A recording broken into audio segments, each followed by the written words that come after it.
Midnight man. Charles को अपने दादाजी की एक पुरानी डायरी मिली थी जो वो अपने दोस्त टिम के पास ले गया। अरे ये देख मुझे क्या मिला। इस डायरी में बहुत ही इंटरेस्टिंग गेम के बारे में लिखा है। कौन सा गेम? मिडनाइट मैन का भूतिया गेम। वो क्या होता है? रुक मैं पढ़ता हूँ, तुझे सब समझ आ जाएगा। कई सदियों से ये खूनी खेल लोगों की जान लेता आया है और इस खेल का नाम है द मिडनाइट गेम। इस खेल को रात में 12 बजे खेला जाता है, जब एक ब्लैंक पेपर पर खेलने वाला इंसान अपना नाम लिखकर उस पर अपनी खून की बूंद डालता है और फिर घर के दरवाजे पर 22 बार खटखटाता है। 22वीं बार खटखट होते ही खेलने वाले की मोमबत्ती जलनी होती है और इसी के साथ ये खूनी खेल शुरू हो जाता है। कहते हैं 22वीं बार खटखटाने से पहले ही मिडनाइट मैन उस घर में दाखिल हो जाता है। इसके बाद खेलने वाले को सारे घर में घूमते रहना पड़ता है। अगर घूमते घूमते उसकी मोमबत्ती बुझी तो उसे तुरंत 10 सेकंड के अंदर वो मोमबत्ती वापस जलानी होती है। अगर किसी कारण से वो ना जला पाया तो उस इंसान की सिर्फ चीख ही सुनाई देती है। ऐसा भी कोई खेल होता है क्या? अब लिखा है तो होता होगा ना। मुझे लग रहा है कि ये खेल तेरे दादाजी की कल्पना है। उन्होंने खुद ही ये खेल सोचा होगा। पहले मुझे भी यही लगा था, पर जब मैंने इस खेल का इतिहास जाना तो मैं खुद दंग रह गया। वो क्यों? रुक मैं आगे पढ़ता हूँ। द मिडनाइट मैन गेम ये खेल नहीं है, बल्कि एक दर्दनाक घटना है। इस कहानी की शुरुआत 1610 में हुई थी। यूरोप के एक छोटे से गांव में एक बहुत ही सम्मानित परिवार था, रॉजर परिवार। ये परिवार गांव में सबसे अमीर था और इनका गांव पर दबदबा था। रॉजर फैमिली के मुखिया थे मिस्टर रॉजर, जिनकी 3 निर्दयी बेटे थे। ये तीनों शैतानों से कम न थे। गांव वालों की छोटी से छोटी गलती पर ये लोग उनकी खाल उखाड़ लिया करते थे। शायद यही कारण था कि सारे गांव वाले इनसे डरते थे। इसी गांव में एक बुढ़ा आदमी अपने बेटे के साथ रहता था। बुढ़ा आदमी इतना लाचार था कि वो खुद चल भी नहीं पाता था। उसका बेटा ही उसका सहारा था। बुढ़े आदमी का बेटा अपने छोटे से खेत में फूल उगाया करता था, जो वो रोज शहर के बाजार में बेचने ले जाया करता। गांव से शहर रोज फूल ले जाना यही उसका काम था। एक दिन की बात है, रॉजर परिवार बहुत गुस्से में गांव वालों की पिटाई कर रहे थे। कारण ये था कि उनकी खानदानी अंगूठी चोरी हो चुकी थी।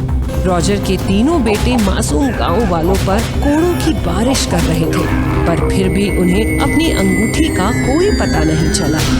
और तब अब बस वो बुढ़ा आदमी और उसका बेटा ही बचा है। हो ना हो हमारी खानदानी अंगूठी उन दोनों ने ही चुराई होगी। तुम तीनों जाओ और उन दोनों को यहाँ ले आओ। रॉजर के तीनों निर्दयी बेटे बुढ़े आदमी को घसीटते हुए उनके घर ले आए। बता हमारी अंगूठी कहाँ है? मुझे नहीं पता। अच्छा तुझे नहीं पता? तेरा बेटा कहाँ है? शहर गया है। हाँ वो शहर तो गया ही होगा। उसे हमारी अंगूठी जो बेचनी होगी। मारो इसको और इसका बेटा आए तो उसे भी मार देना। रॉजर के कहने पर उसके तीनों बेटे बुढ़े आदमी को पीटने लगे। इतनी मार खाकर वो बुढ़ा आदमी बेहोश हो गया। शाम के समय उसका बेटा घर लौटा तो पड़ोसियों ने उसे बताया कि रॉजर परिवार उसके पिता को पीटते हुए ले गया। वो बेचारा दौड़ता हुआ रॉजर परिवार की हवेली पहुंचा। पिताजी! पिताजी! इससे पहले कि वो अपने पिता को हाथ लगा पाता, रॉजर के बेटों ने उसे रोक लिया और उसे पीटने लगे। वो बेचारा पिताजी पिताजी चिल्लाता रहा। अगर तू अपने पिता को जिंदा देखना चाहता है तो अपना गुनाह कबूल कर। उस लड़के ने कोई गुनाह नहीं किया था, पर वो अपने पिताजी से बहुत प्यार करता था, इसलिए नहीं चाहते हुए भी। हाँ मैंने ही आपकी खानदानी अंगूठी चुराई है और उसे शहर में बेच दी। इतना सुनते ही रॉजर के तीनों बेटे भड़क गए। वो और गुस्से में उस लड़के को पीटने लगे। रुको रुको, अब जब तूने गुनाह कबूल कर ही लिया है तो मेरी एक शर्त भी तुझे माननी होगी। रॉजर के तीनों बेटे उस लड़के को काल कोठरी में ले गए और वहाँ उसके सामने एक ब्लैंक पेपर रखा। इस कागज पर तुम अपना नाम लिखो। उस बेचारे ने खून भरे हाथों से उस पेपर पर अपना नाम लिखा और तभी रॉजर के एक बेटे ने उस लड़के की गर्दन उड़ा दी। उसके खून के छींटे उस ब्लैंक पेपर पर गिरे और वो वहीं मर गया। जब बूढ़े आदमी को होश आया तो उसने अपने बेटे की ये हालत देखी। मेरा बेटा, मेरे बेटे का तुमने ये हाल किया है। तुम में से कोई भी जिंदा नहीं बचेगा। जिस परिवार का तुम लोगों को नाज है वो खाक में मिल जाएगा।